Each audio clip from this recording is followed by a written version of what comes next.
Bonjour les amis, j'espère que vous allez très bien. Comme un vieux que j'apprécie vraiment beaucoup l'a toujours dit et il continue toujours à le dire, il dit, pour savoir là où nous partons, nous devons regarder d'où nous venons. Il n'y a rien de nouveau sur la terre, il n'y a rien de nouveau sur la terre. Alors vous savez vous-même, nous les Africains, nous vivons avant en paix avec nos animaux, nos singes, nos éléphants, nos lions. On pouvait manger les bananes, on pouvait faire tout ça. Alors nos amis de l'autre côté, ils étaient venus au nom de la religion. Ils étaient venus nous prêcher la religion pour nous dire heureux les pauvres qui sont en ceci, en cela, car le royaume des cieux les appartient. Et ils étaient là dans leur conférence de Berlin vers 1880 quelques. Ils se sont découpés l'Afrique comme un pizza. Celui-ci a pris ça.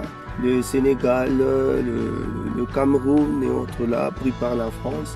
Nous avons l'Angola qui était pris par les Portugais, ainsi que le Malawi ou je crois Mozambique, des choses pareilles.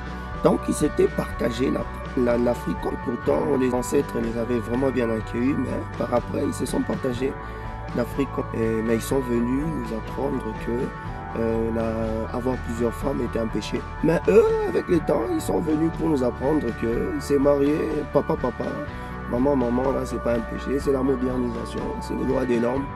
Donc, un homme qui se marie avec un autre homme, là, il n'y a pas un péché. Mais un homme qui a plusieurs femmes, là, c'est mauvais. Alors ici, j'ai suivi quelque chose sur CNN. Donc, ces messieurs ici quittent de chez lui. C'est pas rassasié, il quitte de chez lui. Ces journalistes ici, il quitte de chez lui. Il vient poser des questions au président de la République du Zimbabwe. Donc, monsieur Emerson Mnangagwa, je pense.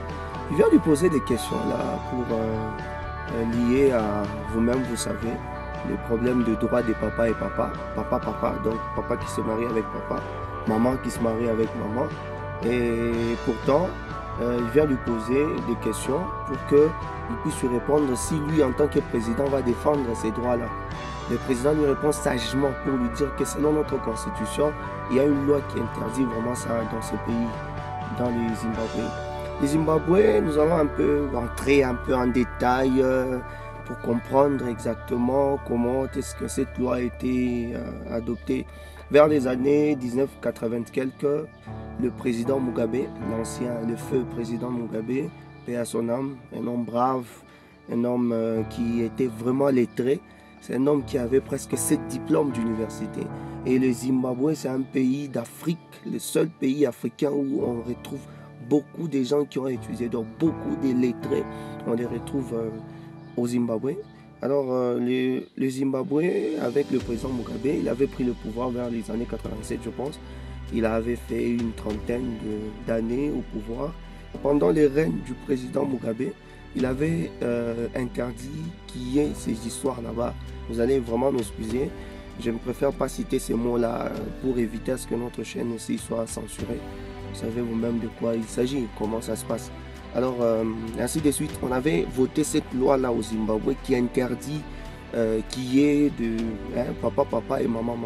Il y a aussi vers les années 2014, le président zimbabwéen, toujours Robert Mugabe, avait ravi les fermes à tous les fermiers blancs qui possédaient les terres. Parce que selon les analyses, on dit qu'en ces temps-là, presque 70% des terres du Zimbabwe appartenaient aux fermiers blancs.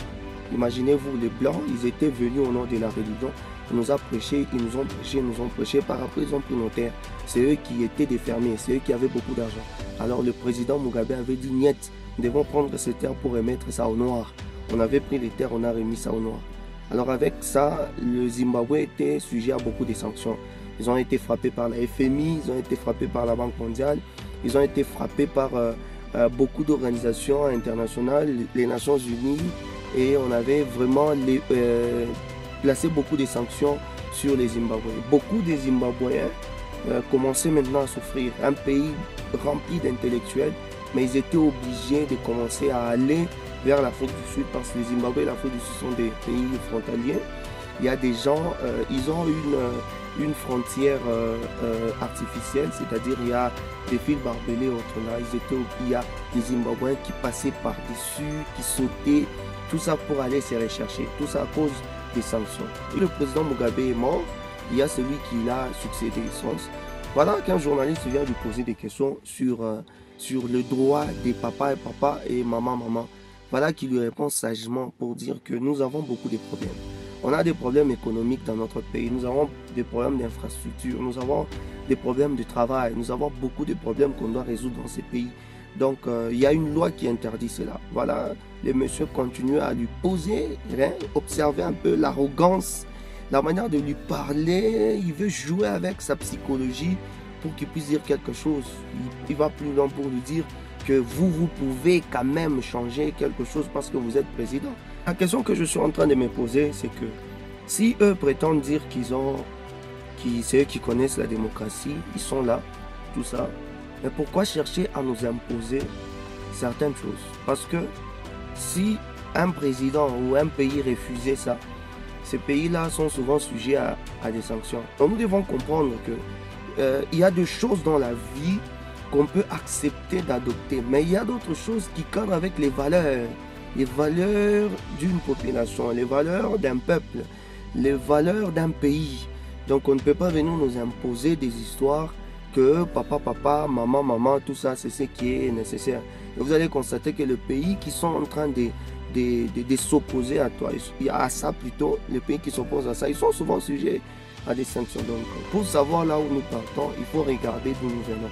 Ça n'a pas commencé aujourd'hui, c'est depuis la nuit du temps. Les forts dominent sur les faibles. Celui qui a de la nourriture, il domine sur celui qui n'en a pas. Un ventre affamé ne saura pas combattre. C'est pourquoi ce qui est important entre nous, les jeunes, c'est de pouvoir se développer, être à mesure d'être autosuffisant. Et pas chercher à dépendre des autres, parce que si nous sommes là seulement attendant un bon dérive provenant d'eux, ils auront le pouvoir sur nous. En tout cas, bravo au président zimbabwéen, M. Emerson, un homme lettré, un homme qui a dirigé vraiment son pays jusqu'à aujourd'hui vraiment très bien. Il a relevé beaucoup de choses et il continue à travailler. Comme il a dit lui-même, on a beaucoup de problèmes ici dans notre pays. Nous ne pouvons pas nous attarder sur les sujets des papa, maman. D'ailleurs, il y a une loi qui interdit cela. Faites un commentaire, écrivez dans les commentaires ce que vous en pensez. En tout cas, God bless. C'était votre ami Israël NT.